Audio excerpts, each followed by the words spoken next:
It's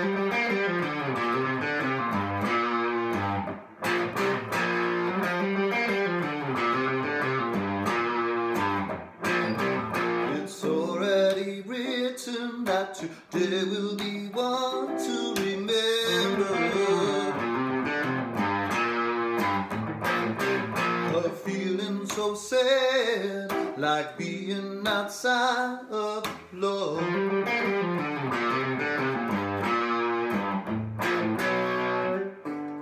Had to cry today.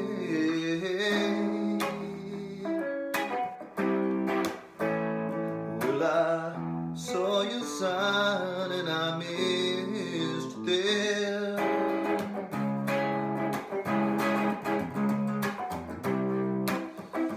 Miss you there.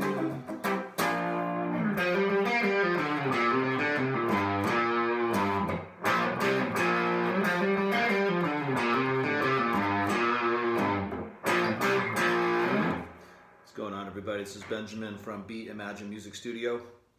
Chose this song called Had to Cry Today, written by Steve Winwood when he played with Blind Faith.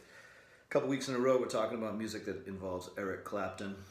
This is the group that Eric Clapton put together after Cream broke up. He had Ginger Baker on the drums, Steve Winwood singing and playing some guitar and keyboard.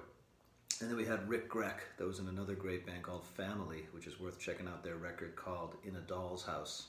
Strange, cool record. Now, the thing with me, I love playing the guitar. Always loved riffs like this kind of thing.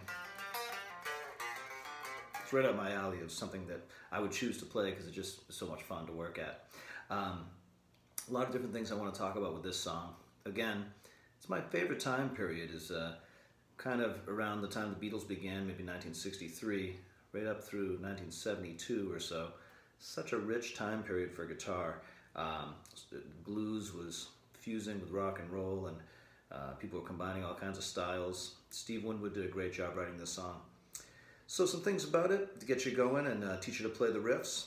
I had talked last week about the Layla melody and the shape, how it's that 3 frets apart shape on 2 adjacent strings. And then I told you that the next shape we find in the minor pentatonic scale, I call it the Box of Joy. And trying to think of a song that had a good Box of Joy riff, and this one's a pretty good one. It's in G minor. You start right here on the D string, and the Box of Joy on the D string in terms of the G minor pentatonic scale would be found right here on the G, D, and A strings at frets 3 and 5.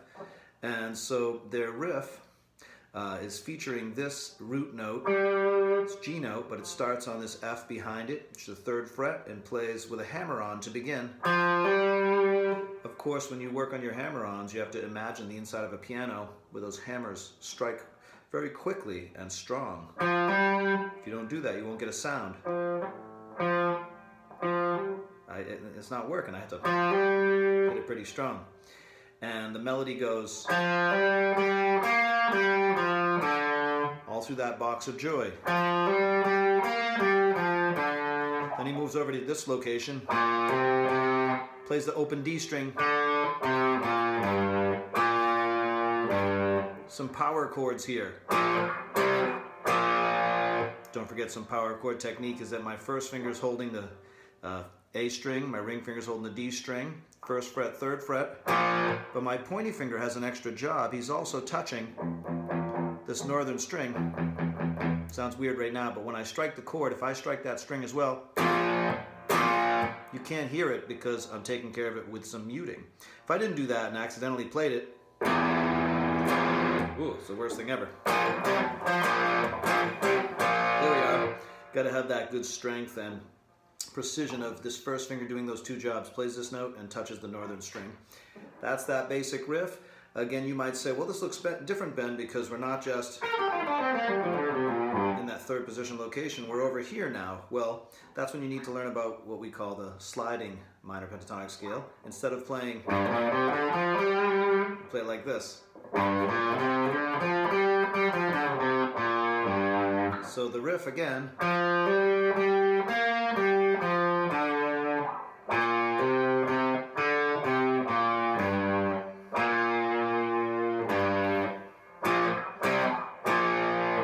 such fun stuff. Now, I did forget to mention something quite important that I noticed.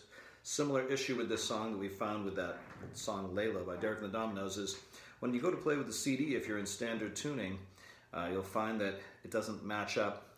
I had to tune a bit sharp. On my snark, I just would tune until I tuned the open G string, in fact.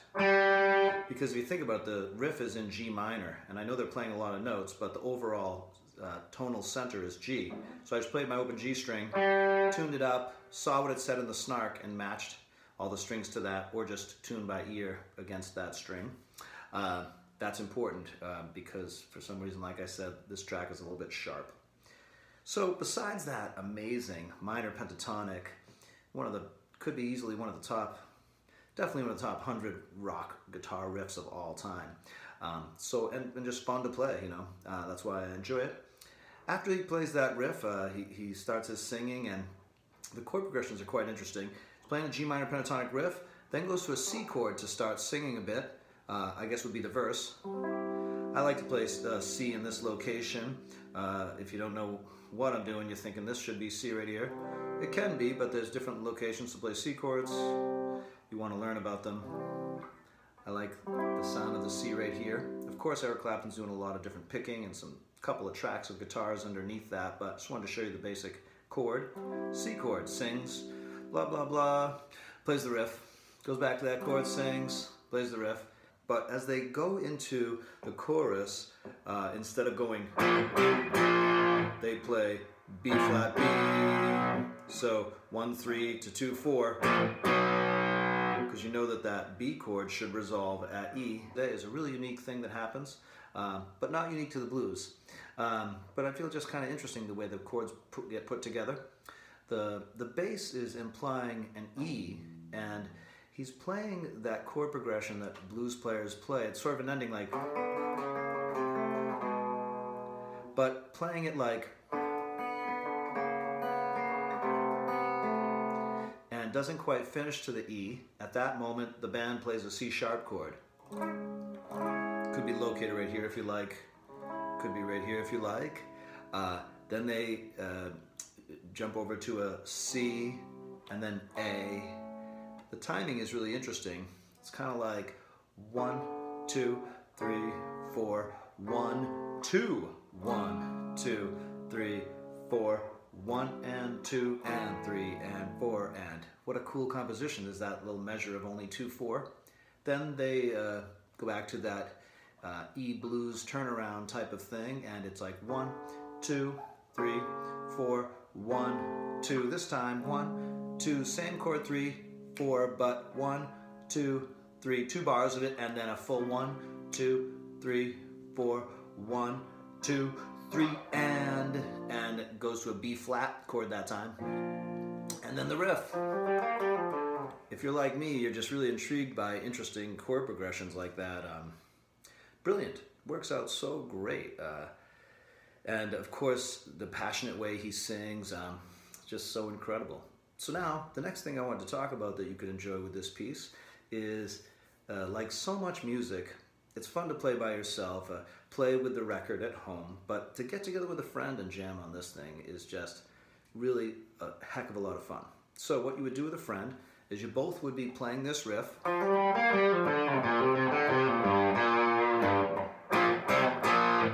just keep playing that over and over again, and one of you would hold that riff together, be the rhythm guitar player, and the other one would take a solo using that G minor pentatonic scale.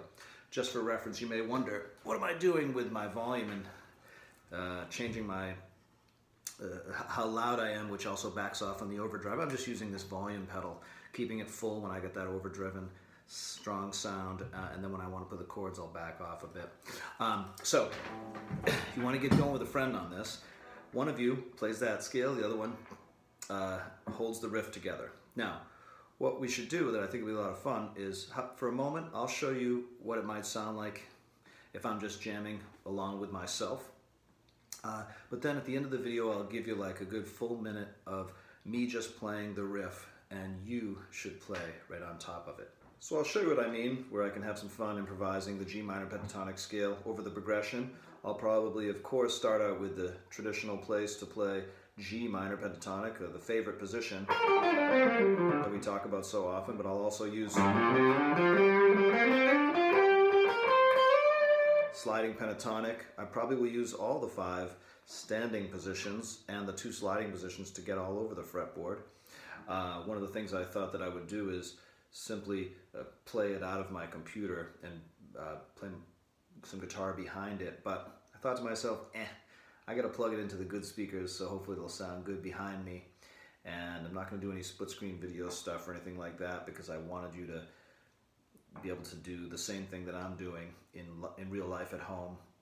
Simply put the track on and tune up to it, or record yourself, play the riff, and then play it back through your computer as you jam on top of it. So here we go.